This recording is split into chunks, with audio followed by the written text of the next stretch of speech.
श्री स्वामी समर्थ। मी प्रांजली।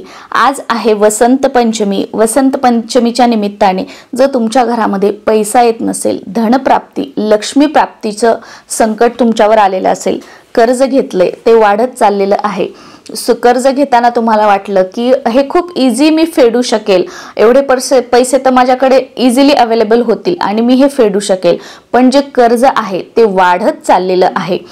त्याचबरोबर तुम्ही उद्योगधंदा व्यवसाय करताय, तुम्ही स्वतः करताय किंवा तुमच्या घरातील मंडळी करतायत, पण त्यामध्ये सुद्धा आर्थिक नुकसान होत आहे। तुम्ही जो विचार केला होता की एवढी एवढी अशी कमाई होईल, तर ते टार्गेट पूर्ण होत नाहीये।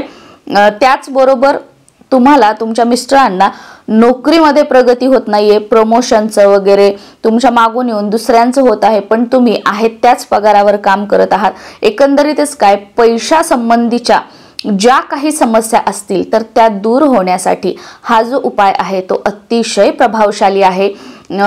ही जी सेवा आहे, हा जो उपाय आहे, प्रदीपजी मिश्रांनी सांगितलेला हा उपाय आहे आणि हा उपाय फक्त पंचमी तिथीला करायचा आहे। बघा, आज तर वसंत पंचमी आहे, तर वसंत पंचमीच्या निमित्ताने तर तुम्ही कराच करा, पण या पुढे सुद्धा महिन्यामध्ये बघा 2 वेळा पंचमी येतात, तर त्या पंचमीला सुद्धा हा जो उपाय आहे तो करायचा आहे। फक्त पंचमी तिथीला करण्याचा हा जो उपाय आहे तो आहे। मग असं नाही की पंचमी तिथीला गुरुवारच असावा किंवा कोणता वार नाही, आपल्याला फक्त तिथी पंचमी हवी आहे, त्या दिवशी वार हा कोणताही असू द्या। तर या दिवशी आपल्याला काय करायचं आहे, सर्वात अगोदर बघा एक महत्त्वाची गोष्ट, तुम्ही फक्त उपाय केले, फक्त सेवा केल्या म्हणजे माझे काम होणार असं 90% ताईंना आणि दादांना वाटत असतं, पण आपण या गोष्टीकडे लक्ष देत नाही की फक्त उपाय करून, फक्त सेवा करून काहीही फायदा नसतो। हे उपाय, ह्या सेवा आपण कशासाठी करत असतो, कारण आपण मेहनत करतोय, कष्ट करतोय आणि आपल्या मेहनतीला नशिबाची साथ मिळत नाहीये, त्यासाठी हे जे उपाय आहेत, ह्या ज्या सेवा आहेत त्या करायच्या असतात।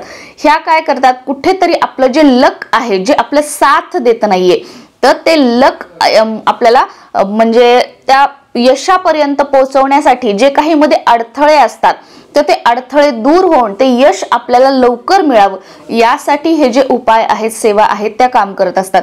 त्याचबरोबर बघा, प्रत्येक उपायाचा किंवा सेवांचा संबंध हा वेगवेगळ्या ग्रहांशी असतो, म्हणजे त्या उपायामध्ये, त्या सेवेमध्ये जे काही आपण वस्तू काही वापरतो, तर त्याने आपला कोणत्या ना कोणत्या ग्रहावर त्याचा सकारात्मक प्रभाव पडत असतो आणि यामुळे काय होते की जी ग्रहदशा आहे, जे निगेटिव्ह आपले ग्रह आहेत ते सकारात्मक होतात आणि त्याचे सकारात्मक परिणाम आपल्याला भेटतात। म्हणजे काय, चहू बाजूने, चहूकडून एक सकारात्मकता येते। सगळे ग्रह तारे जे आपण म्हणतो, परिस्थिती ही आपल्या अनुकूल होते आणि अशा वेळेला मग जे आपले काम आहेत ते पूर्ण होतात।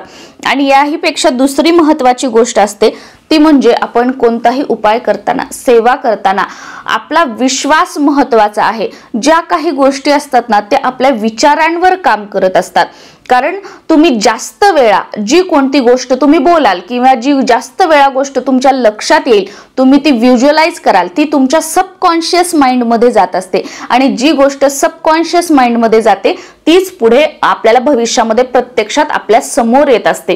त्यामुळे सांगितलं जातं बघा, इव्हन आपल्या घरातले मोठे मंडळी, आजी आजोबा हे सुद्धा आपल्याला सांगताना तुम्ही बघितलं असेल की नेहमी चांगलं बोला, चांगलं विचार करा। त्यांना या गोष्टी माहित नव्हत्या, सबकॉन्शियस माइंड वगैरे, पण त्यांनाही कळत होतं की जेव्हा आपण चांगलं बोलू, जेव्हा आपण चांगला विचार करू, तेव्हा आपल्यासोबत चांगलं घडेल, पण जेव्हा आपण वाईट विचार करू, वाईट बोलू, तेव्हा आपल्यासोबतच वाईट घडेल। आणि हे तितकंच खरं आहे। आणि त्याचबरोबर तुमचं भाड्याचं घर असू द्या किंवा तुमचं स्वतःचं घर असू द्या, घरामध्ये कधीही वाईट शब्द बोलायचे नाही, तोंडातून काढायचे नाही, कारण आपल्यासोबत आपल्या घरामध्ये वास्तुदेवता राहत असतात आणि आपण जे काही बोलू, जे काही तोंडातून शब्द काढू, त्या प्रत्येक शब्दाला वास्तुदेवता तथास्तु म्हणत असते। आणि मग जे आपण समजा दुसऱ्यांबद्दल जरी तुम्ही वाईट शब्द काढले, तर वास्तुदेवता तुम्हाला तथास्तु म्हणते। त्याच्यामुळे तुम्ही दुसऱ्यांना जे वाईट शाप देताय, वाईट बोलताय, ते त्याच्यासोबत घडेल की नाही घडेल हे माहित नाही, पण ती गोष्ट 1000 पटीने वाढून तुमच्या सोबत घडणार, तुमच्या आयुष्यामध्ये घडणार, हे तितकंच खरं आहे। त्याच्यामुळे आपल्याला जर कोणाचं चांगलं करता आलं नाही तर किमान कोणाचं वाईट तरी करण्याचा प्रयत्न करायचा नाही, ही गोष्ट कायम लक्षात ठेवायची. आणि त्याचबरोबर अजून एक गोष्ट म्हणजे दिवसभरातून एक वेळा तरी माता सरस्वती आपल्या जिभेवर असते आणि त्यावेळेला जर आपण जे काही बोलू ते खरं होत असतं.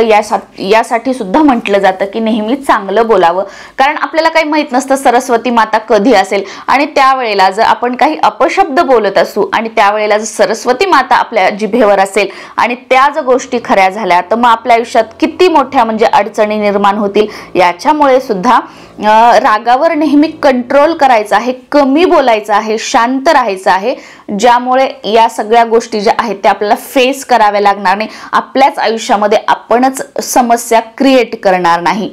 तर पंचमीच्या दिवशी काय करायचं आहे, सकाळी जेव्हा आपण देवपूजा करतो तर देवपूजा झाल्यानंतर तुळशीला 1 चमचा, अगदी अर्धा चमचा असेल तरीही चालेल, पिरियड्स असेल, सुतक असेल करायचं नाहीये, उसाचा रस तुमची मनोकामना बोलून तुळशीला आपल्याला अर्पण करायचा आहे. तुम्ही सुरुवातीला पाणी अर्पण करू शकता, त्याच्यानंतर हा जो उसाचा रस आहे तो उसाचा रस अर्पण करायचा, तुळशीजवळ दिवा लावायचा, अगरबत्ती लावायची, 11 वेळा ओम नमो भगवते वासुदेवाय हा मंत्र बोलायचा आहे. आणि तुमची जी काही मनोकामना आहे की मी याच्यासाठी करत आहे, आमच्यावर एवढं कर्ज आहे तर हे कर्ज फिटण्यासाठी तुमचं नाव बोलायचं, तुमचं गोत्र बोलायचं, गोत्र माहित नसेल तर काश्यप म्हणायचं आणि मनोकामना बोलून हा जो 1 चमचा, अर्धा चमचा उसाचा रस आहे तो अर्पण करायचा आहे. हा उसाचा रस तुम्ही पंचमीच्याच दिवशी आणला आणि तो अर्पण केला तरीही चालेल. आता आपण समजा 1 ग्लास फुल रस आणला तर तो सगळ्याच्या सगळा अर्पण करायचा नाही, थोडासा अगोदर तुळशीला अर्पण करायचा आणि त्यानंतर तो आपण प्यायचा आहे.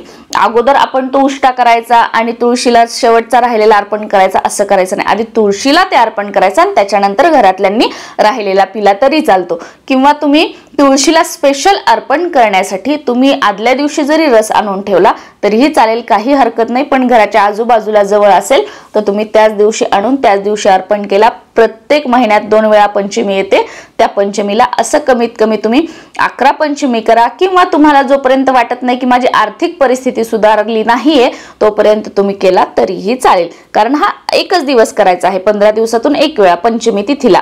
श्री स्वामी समर्थ.